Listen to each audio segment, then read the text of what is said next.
The crisp autumn air of central London carries the hum of diplomatic anticipation.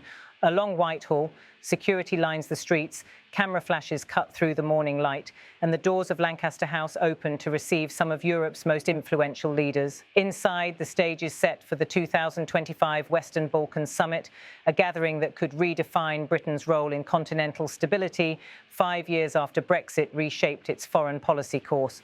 British Prime Minister Keir Starmer stands at the entrance, his posture composed yet purposeful. He's joined by Foreign Secretary Yvette Cooper, the government's chief architect of re-engagement with Europe.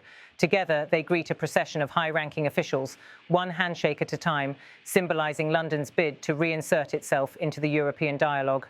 The first arrival is Germany's Chancellor Friedrich Merz, his expression firm, his stride quick.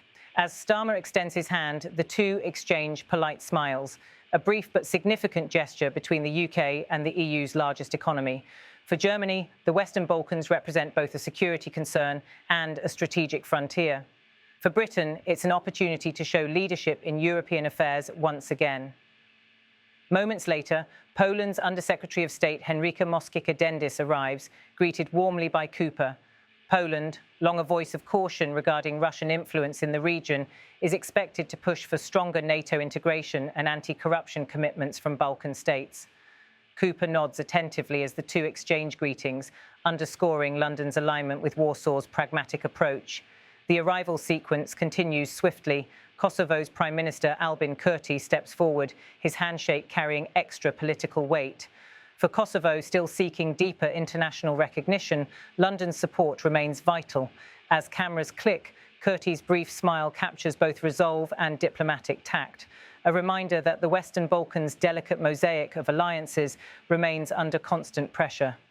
Next comes Slovenia's State Secretary Neva Grasic, who greets Cooper with a calm familiarity, followed by France's Europe Minister Benjamin Haddad, representing Paris's emphasis on stability and rule of law in the region.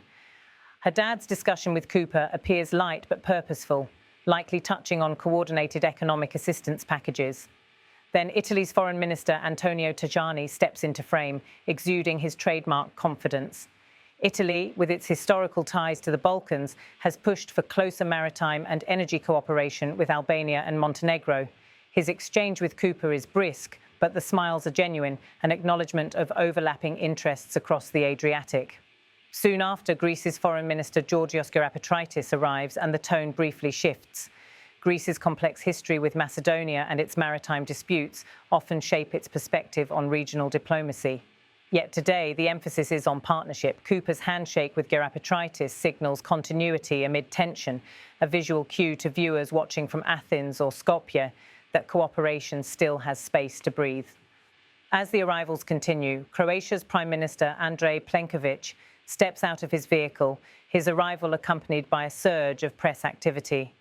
Croatia, now a stable EU member, serves as a bridge, both geographically and politically, between Brussels and the Western Balkans. His conversation with Cooper underscores Zagreb's role as a model for EU accession reforms that nations like Serbia and Bosnia continue to pursue. Moments later, EU High Representative for Foreign Affairs Kaja Kallas arrives, her presence one of the summit's most anticipated. The Estonian leader, now a central figure in European diplomacy, is greeted personally by Cooper.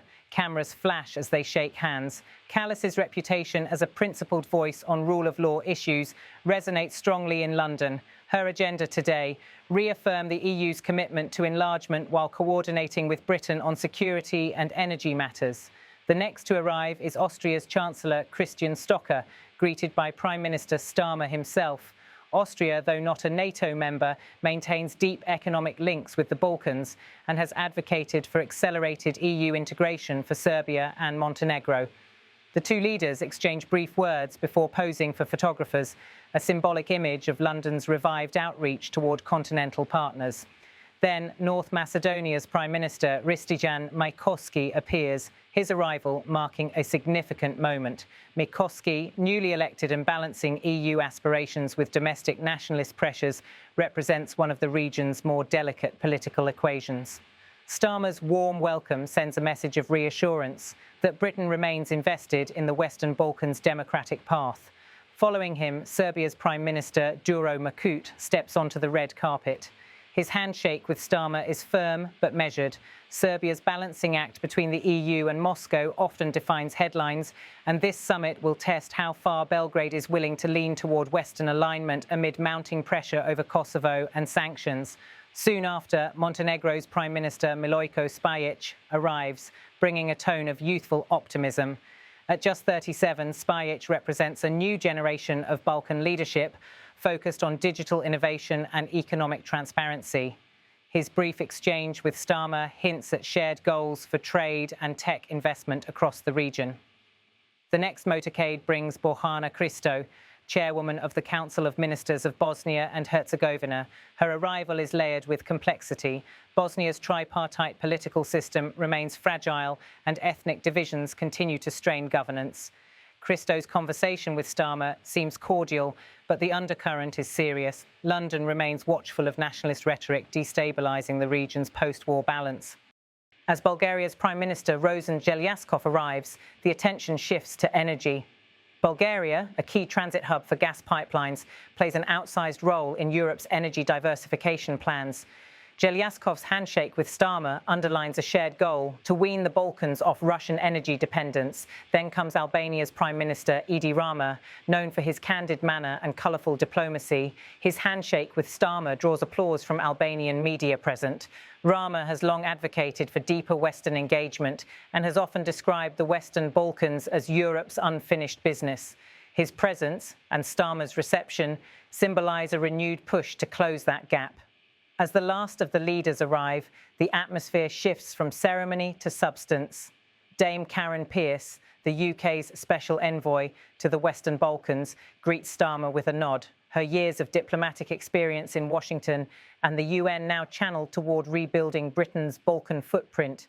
Her presence underscores the strategic weight London attaches to this summit. Beyond the red carpet, the courtyard begins to quiet. The final shots capture the honour guard marching into position, their polished boots striking rhythmically against the cobblestone. The guards stand tall, a reminder that ceremony still matters in diplomacy, even in an age of geopolitical pragmatism. Inside the summit hall, discussions turn to the heart of the agenda: security, energy, migration, and EU enlargement. The Western Balkans remain a region in transition, still scarred by the wars of the 1990s, yet inching closer to the European mainstream. Britain, though no longer an EU member, seeks to play a mediating role, leveraging its NATO influence and historical ties to foster stability. Observers say today's summit marks a turning point. After years of detachment, the UK is signalling not only its willingness but its determination to help shape Europe's southeastern frontier. In an era of Russian disinformation and Chinese infrastructure expansion, London is positioning itself as a reliable Western partner, emphasising democracy, anti-corruption and regional cohesion. For Prime Minister Keir Starmer, this is more than diplomacy, it's strategy. Since taking office, he's made rebuilding Britain's reputation a foreign policy priority. Hosting the Western Balkans Summit gives him a platform to showcase Britain's renewed commitment to cooperative security and economic development. Throughout the day, bilateral meetings take place behind closed doors. British officials emphasise investment in renewable energy projects across Albania and Montenegro, security training programmes for Kosovo and Bosnia, and trade facilitation with Serbia and North Macedonia. EU officials echo these goals, underscoring that progress in governance and judicial reform remains essential for EU accession pathways. By afternoon, reporters gather outside the summit venue for updates. The mood is cautiously optimistic. Western unity, a phrase often tested in recent years, seems to hold for the moment. Each leader's arrival and handshake, replayed across European news outlets, serves as a visual declaration. The Western Balkans remain a shared responsibility. For the region's people, from Sarajevo to Skopje, the outcome of this summit may not change lives overnight, but it reinforces a direction towards stability, prosperity, and integration into the European community.